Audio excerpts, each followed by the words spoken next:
তারপরে তখন অর্জুন বলছেন, আপনি তো বলছেন শোক ত্যাগ করতে, আমি যদি শোক ত্যাগ করতেও চাই, কিন্তু শোক তো আমাকে ত্যাগ করতে চাইছে না।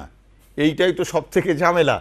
একটা সেই গল্প ছিল, একটা লোক বানের জলে ভেসে যাচ্ছিল, তখন দেখলো একটা কম্বল ভেসে যাচ্ছে, লোকটা তখন কম্বলকে জড়িয়ে ধরেছে।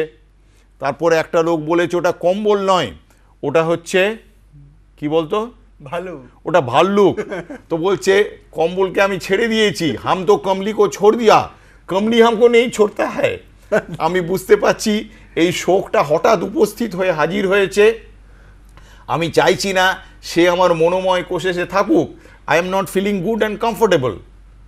একটা গেস্ট আমার বাড়িতে ঢুকে গিয়েছে, আমার মনে হচ্ছে যে এই লোকটা বিদেয় হলে বাঁচি, কিন্তু আমি তো কিছু করতে পারছি না, তো বিদেয় হচ্ছে না, আমার ঘাড়ের ওপরে সে বসে রয়েছে।